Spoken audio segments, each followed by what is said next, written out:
الرحمن الرحیم۔ سورہ یوسف دی آخری آیات میں جس کے اندر حضرت یوسف علیہ السلام نے دعائیہ کلمات کو امت دے واسطے تعلیم ہے کہ آپ نے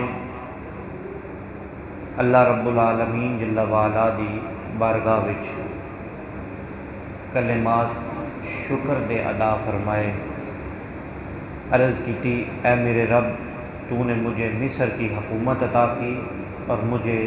خزانوں کی تعبیر کا علم عطا فرمایا۔ اے آسمانوں اور زمین کو پیدا کرنے والے، تو ہی دنیا اور آخرت میں میرا کارساز ہے۔ مجھے دنیا سے مسلمان اٹھانا اور مجھے نیک لوگوں کے ساتھ ملا دینا۔ حضرت یوسف علیہ السلام نے دعا منگی، مگر اے امت دے واسطے اے تعلیم ہے۔ اگلی صورت کے اندر اللہ تعالیٰ نے ارشاد فرمایا کہ اللہ تعالیٰ نے ہر مادے دے کے حمل اور رحم دے حالات نو بیان فرمایا، اور اس کے نزدیک ہر اس چیز کا اندازہ ہے کہ اللہ پوشیدہ ظاہر چیز کو اور سرگوشیوں کو اور بلند آواز کو جانتا ہے۔ اگے اللہ تعالیٰ نے اس صورت دے اندر اجسام فلکی دے ذکر فرمایا اجسام فلکی یا بادلوں کی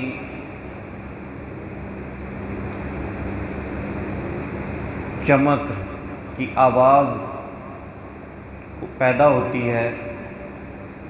حدیث پاک کے اندر آتا ہے کہ نبی علیہ السلام نے ارشاد فرمایا کہ اللہ تعالیٰ نے بادلاں دے نظام چلان واسطے ایک فرشتے نو مامور فرمایا ہے۔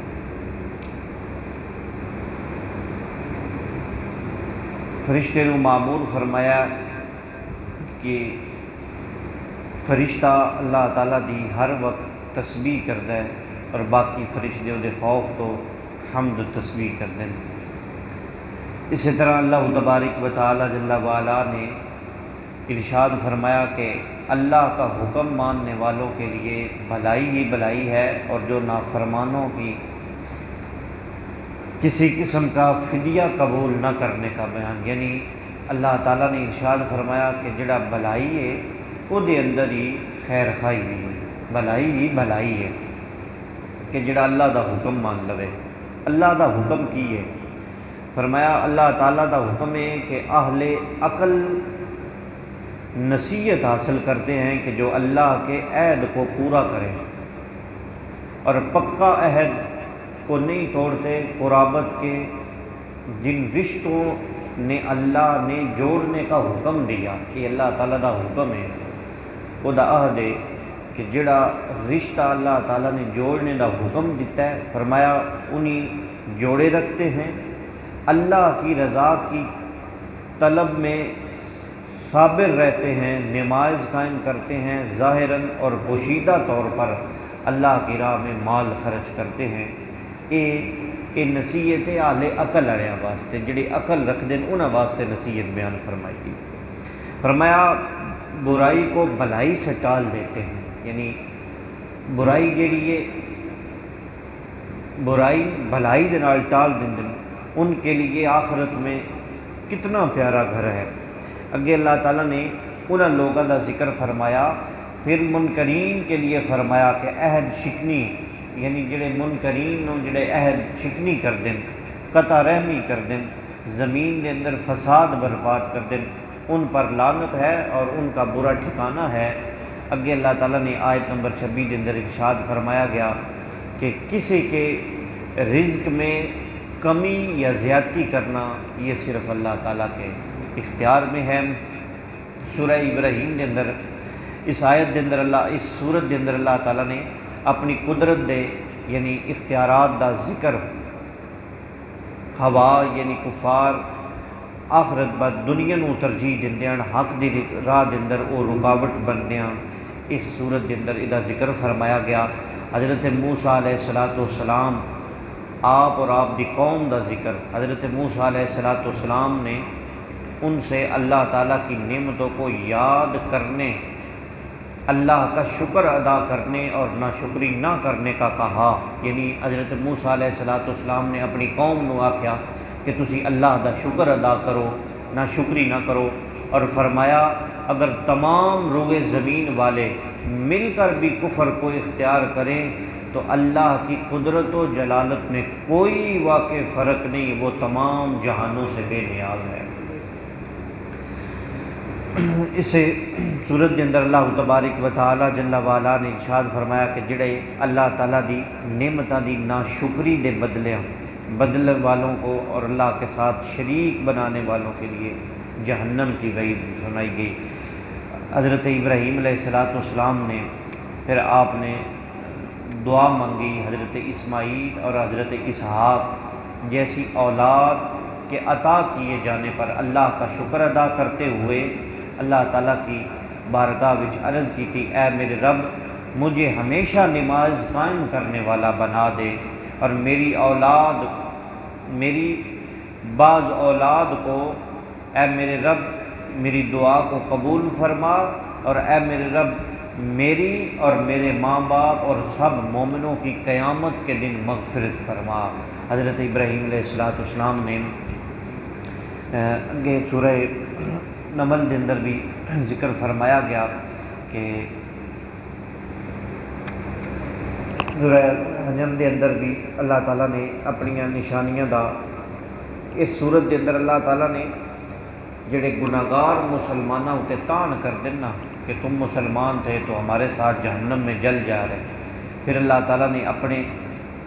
کرم دے نال گناہگاراں دے مسلمان گناہگاراں نو انہاں دے گناہ معاف فرما کے جہنم چو کڑھ کے انہاں نو جنت وچ داخل فرمایا۔ اس صورت کے اندر اللہ تبارک و تعالی جل وعلا نے انسان تے جنات دی تخلیق دا بیان فرمایا۔ انسان کو سڑے ہوئے گارے کی مٹی خشک مٹی سے پیدا کیا، جنوں کو بغیر دھواں کی آگ سے پیدا کیا۔ پھر اللہ تعالیٰ نے حضرت آدم علیہ نبی علیہ السلام کا پیکر تخلیق فرمانے کے بعد فرشتوں کو تعظیم کے طور پر انہیں سجدہ کرنے کا حکم دیا۔ تمام فرشتوں نے سجدہ کیا مگر ابلیس نے انکار کر دیا۔ وجہ انکار کہ اپنے جوہر تخلیق کو بتایا، یعنی میں قلنا یا کہ میں آگ تو بنیا، آدم مٹی تو بنیا، اس واسطے اے وجہ۔ سورہ نمل کے اندر اللہ تعالیٰ نے ذکر فرمایا، یہ اندر چوپایاں دا ذکر ہے، درختاں دا بھی ذکر اس دے اندر ہے، جانوراں دا ذکر اللہ تعالیٰ نے اس دے اندر بیان فرمایا۔ انہاں لوگاں دا سورہ نمل دے اندر آیت نمبر 8 دے اندر اللہ تعالیٰ نے شہد دی مکھی دا ذکر کیتا ہے کہ اللہ تعالیٰ نے اس چھوٹی سی مخلوق کو پہاڑوں، درختوں اور پھلوں یعنی اپنا مستحکم گھر بنانے کا شعور عطا کیا۔ یعنی جی شہد دی مکھی ہے نا، اس نو پہاڑوں اتے درختوں اتے، پھر شہد کی مکھی طرح طرح کے پھولوں کا رس چوس کر آتی ہے اور اس کے معدے کے کارخانے میں شہد بنتا ہے جس میں انسانیت کے لیے شفا رکھی ہے۔ یہ ایک بڑی وڈی گل ہے،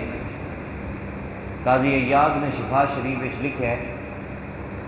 کہ شہد دی مکھی اگر منہ والوں کڈے تو کہہ وہ بھی پلیت ہے، اگر پیٹھ والوں کڈے تو پیشاب وہ بھی پلیت ہے، کہ اللہ تعالیٰ فرماندا ہے کہ یہ پاک ہے، شفا ہو، کہ اسی انسانیت کے واسطے اس کو شفا بنایا۔ یہ دلیل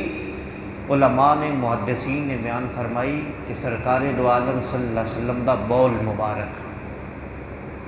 سرکار دو عالم صلی اللہ علیہ وسلم دا بول مبارک کہ جنہ دے صدقے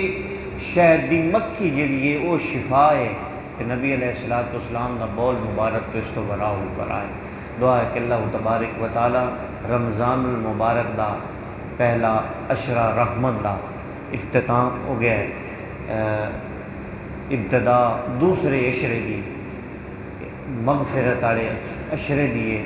دعا ہے کہ اللہ تعالیٰ رمضان المبارک دے مقدس اور بابرکت یام جڑے پہلا اشرا گزر چکے ہیں اندر جو غلطیاں کوتاہیاں ہوئی ہیں اللہ اپنے حبیب دے صدقے معاف فرمائے